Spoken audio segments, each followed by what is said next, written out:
আপনি কি ভাবতে পারেন এমন কোনো সমাজের কথা যেখানে বিয়ের পর স্বামী তার স্ত্রীকে অন্য পুরুষের সাথে শেয়ার করে, অথবা এমন কোনো দেশ যেখানে একজন নারীর আইনত 2-3 জন স্বামী থাকে এবং তারা সবাই একই ছাদের নিচে সুখে শান্তিতে বসবাস করে। আজ আমরা এমন কিছু দেশের অদ্ভুত অ্যাডাল্ট কালচার নিয়ে কথা বলবো যা আপনার সাধারণ জ্ঞানকে চ্যালেঞ্জ করবে। শুরুতেই আসা যাক হিমালয়ের কুলে।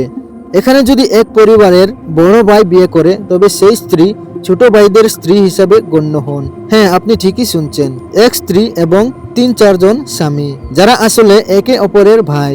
তারা কেন এমনটা করে? আর সবচেয়ে মজার ব্যাপার হলো ঘরের আসল কর্তা কে তা নিয়ে তাদের মধ্যে কোনো ঝগড়াও হয় না।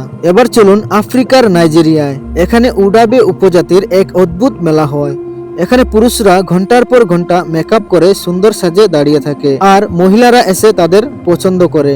এমনকি কোনো বিবাহিত নারী যদি অন্য কোনো পুরুষকে পছন্দ করে ফেলে তবে সে আগের স্বামীকে ছেড়ে তার সাথে চলে যেতে পারে, আর আগের স্বামী এতে একটুও রাগ করে না, বরং সেও নতুন কাউকে খোঁজার সুযোগ পায়। ভুটানের নাইট হান্টিং।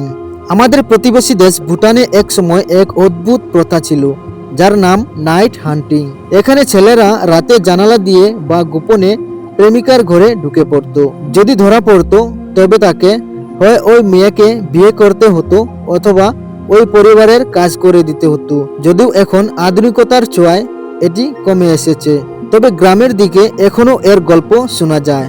এরপরে আসি অ্যামাজন জঙ্গলের উপজাতি ও ওপেন ম্যারেজ। অ্যামাজনের কিছু ট্রাইবাল গ্রুপ বিশ্বাস করে যে একটি শিশু যখন জন্মায় তখন তার শরীরে যত বেশি পুরুষের অংশ থাকবে সে তত শক্তিশালী হবে। তাই সেখানে একজন নারীর একাধিক সঙ্গীর সাথে থাকাটা খুব স্বাভাবিক হিসাবে দেখা হয়। তাদের সমাজ পরকীয়া বলে কোনো শব্দ নেই।